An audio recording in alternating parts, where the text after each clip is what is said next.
Salam canlar. Salam yurdumun gözəl insanları. Necəsiniz? Günayın mətbəxindən sizə qucaq dolusu salam göndərirəm. Neçə vaxtdır yox idim, gəldim, buradayam. Bugün istəyirəm sizinlə birlikdə, sizin də öyrənmək istədiyiniz bir yeməyi eləyək. Gördüyünüz kimi, bu qabağımda gördüyünüz ərzaqlardan bəlli olur ki, yeməyimiz çox asan, çox pratikdir, çox az da ərzaq gedir içinə. Belə ki, yeməyimizin adı, mən belə deyirəm, badımcan zapikanka eləyəcəm. Göbələk, badımcan, 2 baş soğan elədim, onu yağda qovurdum. İndi bunları həmin yağda pişirəcəm. Ondan sonra üstünə beşamel sos, üstünə də Holland pendir eləyəcəm.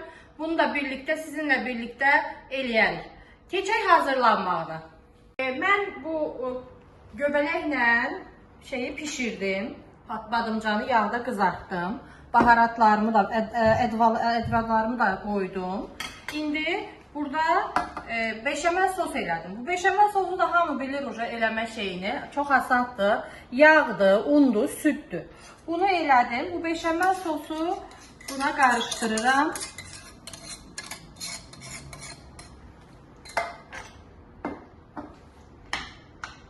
Beşamel sosu qarışdırdım. Üstünə Holland pendiri,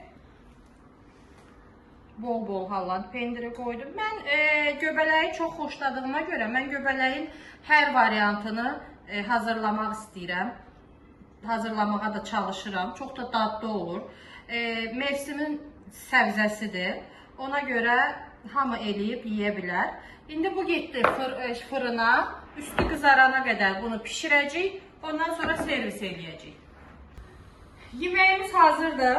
Gördüyünüz kimi fırından da çıxartdım. Pendirimiz də əridi. Servis eləyək. Dadına baxaq. Biraz üzürlü hesab edeyim. Biraz səliqəsiz oldu. Ətrafına töküldü. Yeməyimiz bu qədər. Dadı da çox gözəldir. Pişirməyinizi də istəyərəm. Dadına baxmağınızı istəyərəm. İndidən pişirənlərə, yeyənlərə nuş olsun. Özünüzə yaxşı baxın. Görüşərik.